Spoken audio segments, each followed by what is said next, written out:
If you find yourself in a domestic violence situation, let's say you're the wife, this is what you do.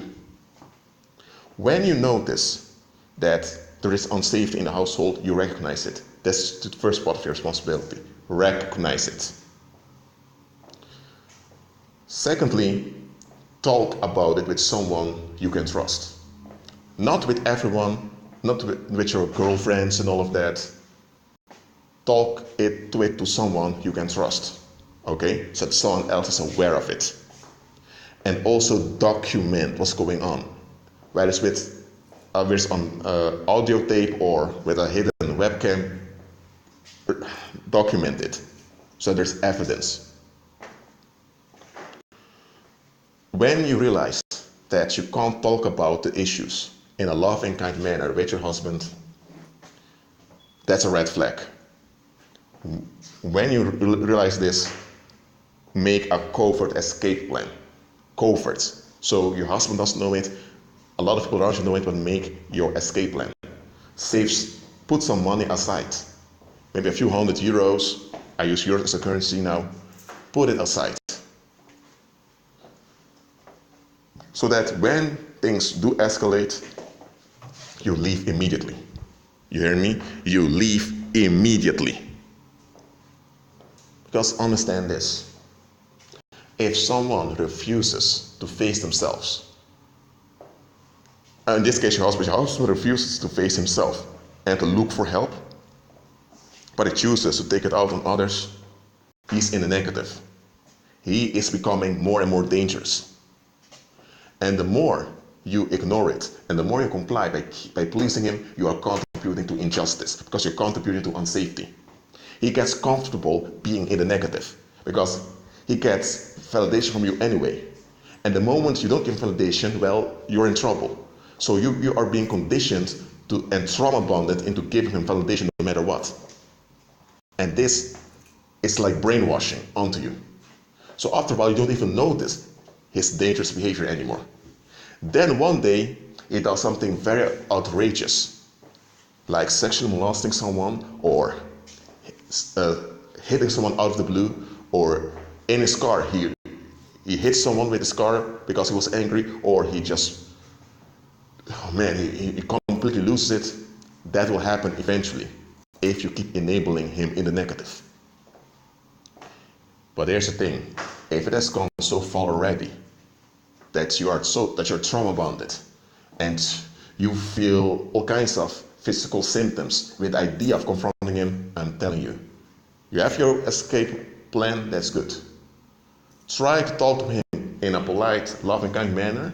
If that doesn't work, I'm telling you, move away from that home. And if you have kids, you bring your children in safety.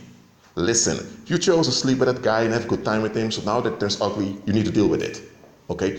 Those children did not choose that man. You did. So be responsible towards them and bring them in safety first. Okay? And here's the thing. When you do that, you are doing the right thing. Why? Because you shouldn't contribute to unsafety. That's unjust. Unjust towards the community and unjust towards yourself. Look, if he hits you, you're out of there with your children. If he's not the father of the children, then absolutely you're gone from there. And if it's your house that you're paying, kick him out. I'm telling you, kick him out. Look, if you're with a guy, let's say your husband, and you keep feeding him in the negative, you're feeding a beast. You're feeding the demons that are attaching themselves to him. You're feeding the paranormal. You're feeding a time bomb. And don't think that just because you're sleeping with him, you're kind towards him, you love bump him from time to time, that things are going to be all right. No. If he's in negative and he persists in the negative and you're feeding it, you're feeding a time bomb. And sooner or later that time bomb is going to go off. And people are going to get hurt by it. And who's going to be responsible for it? You. So if people are hurt by him in a later stage and they seek for someone to take it out on, who will they come to? You. Or if you have children with him and people want to take it out on someone, your kids are in danger. So think about others also. I'm telling you, someone that persists in the negative, while you keep feeding him with a loving energy, I'm telling you, such an individual, you don't know what you're doing. You really don't know what you're doing, how dangerous that is. It's not just playing with fire. You're involved with demons directly. That's what you're doing. You're complying with witchcraft, because what he's doing, all that gaslighting, is witchcraft. That's what he's doing. I'm not saying he's a witch, but what he's doing is witchcraft. He's also gaslighting the children, and he's gaslighting the whole community, pretending to be this loving husband, this loving father, and all of that. Blinding people's perception. It's witchcraft. There's nothing wrong with influencing someone's perception. There's nothing wrong with that, but what he's doing is he's blinding the perception from seeing danger. So they think they're completely safe, while they're not. And he's the one bringing the unsafety. That's witchcraft. Do not comply with it.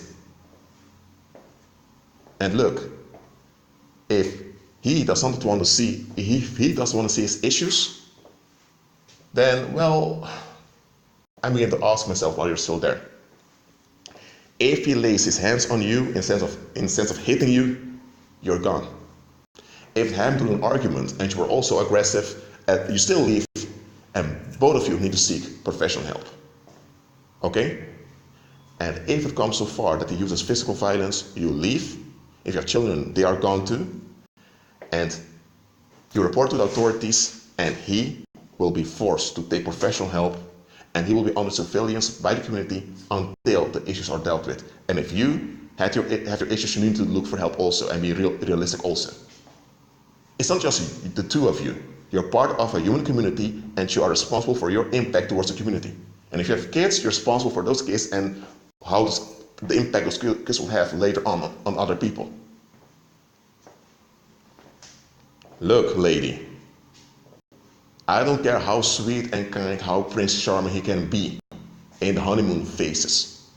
That's how the cycle of violence operates. There's a honeymoon phase, followed by an accusation phase, and then by a beating phase. Now you want to avoid the beating phase, but you want to keep the honeymoon phase. It doesn't work like that. If he has issues, deep-rooted issues that need to be dealt with, he has to be real about it and stop seeking relief in the form of violence.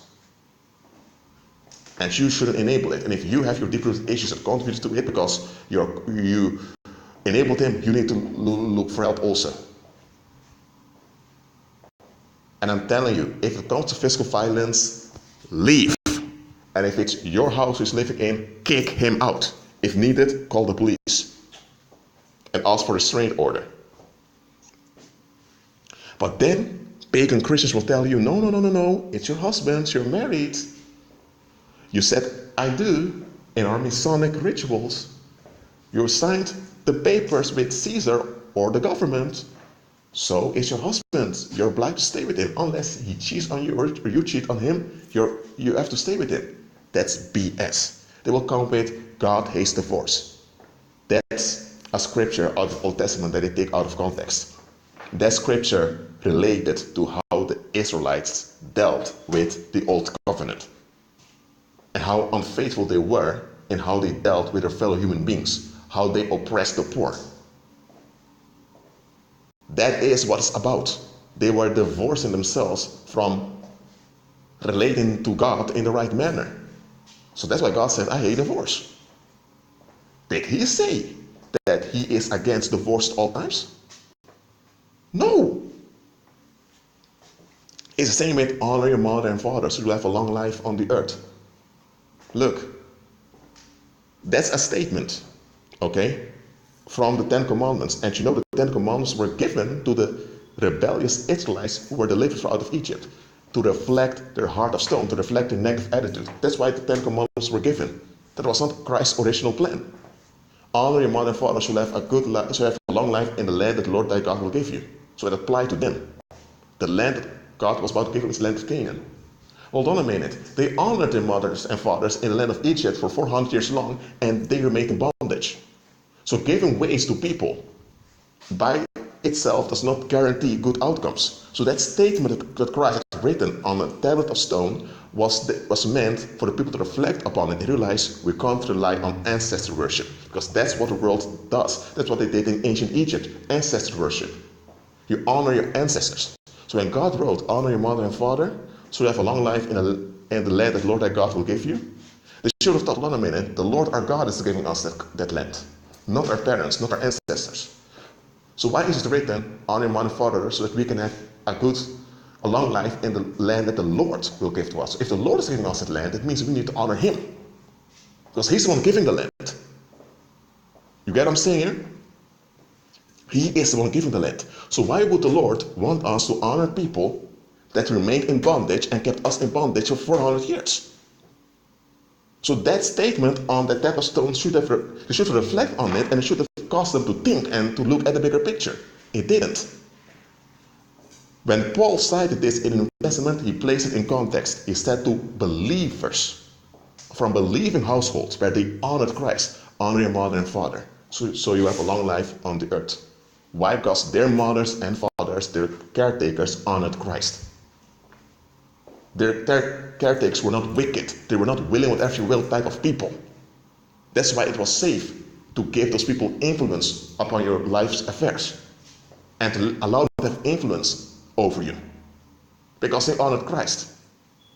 But it only applied to households where it was safe. Okay? Never did God, or never did Christ condone abusive households. And never did he expect any of us to agree with abusive households and to remain and contribute to abusive households. He never did. Yet, that is what pagan Christianity is teaching you. And I'm telling you, lady, don't do that. Your word comes from Christ, not from your husband. So even if he's gone out of your life, he's gone. I don't care if he was your first love and all of that. The Lord has something better for you. Okay, now I'm going to the men now. Men, listen to me carefully. I don't care how hot your wife is, how that girlfriend is, how hot that chick is. The moment she becomes dangerous, it should be over. Yes, you can work things out. I'm not saying you just throw this away the moment the issue arrives. But the moment you realize she's narcissistic, or she simply doesn't want to be real, and she begins to have this weird hold on you, you are in danger. It has gone way too far. If she doesn't want to deal with her issues, or she doesn't want to seek safety, nor seek help, I'm telling you, get out of there. I don't care if she was your first love. I don't care about all of that. I don't care if she was so-called the one, as Paul tells you. The Lord has better for you. Move on. If it's your house she's in, kick her out. If you have kids with her, you bring the kids in safety. Because don't think that you are the man, you have your muscle, so if she gets out of hand, you can defend yourself and control her. No. Listen, you are already vulnerable towards her. You already have developed blind spots towards her, so you don't notice everything about her. And just like with a man, when he gaslights, you become trauma bonded and blinded towards his negativity. The same happens when a woman gaslights you. You become blind and trauma bonded to her. So you're already in danger. So don't think, when it comes so far to physical violence, I can defend myself. No, the physical violence will happen suddenly. First, she's yelling at you from time to time, then she's ignoring you, and suddenly, bang, she hits you. And when she hits you, you think, did she really hit me? You're shocked, and you should be shocked. And you think, did this really happen? And maybe you think it's an incident, maybe you think you matched it. Next time, she hits you again. The third time, if there is a third time, and she didn't die at the second time, she throws objects at you.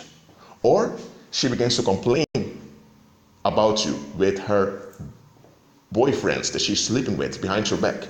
And those boyfriends now, who are completely bewitched by her, come after you to beat your ass or to kill you. Such things happen. Often, when police investigate homicide victims that are male, they find out that the perpetrator was either their wife or their female significant other, or the man that killed them was in love or involved sexually with the significant other of the victim. Hello, there are dangerous females out there. They have their childhood issues or father issues. I don't care what issues they are. They don't want to deal with them. They want relief, and they demand you to give in to their relief seeking. They demand and want you to give them positive energy, to feel pity for them, and to love them and all of that. They want you to be devoted and all of that they want from you. But they hold on to the negative and expect you to be drawn in their negatives so they are at ease. And when they are fed up, you just have to take it and find a way to deal with whatever. Because her will, her emotions, her comfort is all that matters. And she will trample upon and exploit anyone that comes her way. Please, men, I'm talking to you men out there. Do not fall for this BS of the world. If she's out of line, don't try to fix her and all of that. You can have a positive influence on her. You can even go the extra mile by putting up with some of her behavior and all of that. But the moment it becomes dangerous, draw the line. Your safety matters, especially if there are children involved. Don't give that example to your children. That's all right for a man to be abused, to be mistreated, and that it's a man's job to take it. Don't give that message to your children, nor to the community. I'm not telling you to prove yourself to the community, but just don't take it. Don't comply with injustice. Agree with Christ. Look, I don't know all situations, okay? But I'm judging in righteousness here. If there's unsafety and unsafety persists, soon it will escalate. It will turn very ugly. Don't let it come so far. Don't feed the negative. Don't feed the demons. Draw the line. I'm not telling you to make boundaries and enforce boundaries. Forget all about that boundaries crap. But what I mean with draw the line is realize this is bad, this is going out of hand, I need to be safe. Shake the dust off your feet and move on. Really move on, not just ignoring what happened, pretend it never existed. Really move on, reflect, declare, and keep going. I'm telling you, do it. And don't let pagan Christianity and pagan Christians fool you. Because many of those pagan Christians, they know very well They know very well that you, lady, that you are with an abusive husband.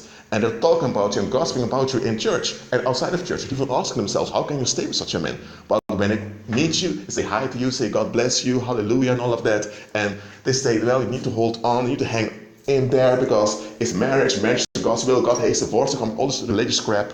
And meanwhile, they enable you to remain in a dangerous situation. While they would never put up with such a situation. And they're laughing behind your back. So don't let pagan Christians bewitch you. The same for you guys. Some of your fellas, brothers, those guys you hang with, they know very well that the chick you're with is draining you and she's killing you slowly. And they're talking about you thinking, this is not a man, no real man would take that, but in your face, they're cool with you and all of that, and even tell you to just hang in there. Why do they want you to hang in there? Well, they know that chick is killing you slowly. They want you to hang in there so they are relieved. Because they feel good about themselves that they are not you. So they want you to remain in that dysfunctional situation so they can feel relieved. They have dysfunctions that they don't want to face by themselves. So while you have your dysfunction, they can use that to feel good about themselves. So they want you to submit to that sick will of theirs that you can hang in there. So while you hang in there, the chick is slowly killing you. And before you know it, you either collapse and you end up in intensive care, or you end up in a mental institution, and she's hooking up with whomever she's hooking up with, or when she's really fed up with you and she can't leave, she will find some hitman, whether she has to pay with money or with sex, some hitman to get you out of the way. And if there's children there, she doesn't care about the kids. She will even use the kids against you. Hey, I'm telling you, be real. Do not put up with it. Agree with Christ.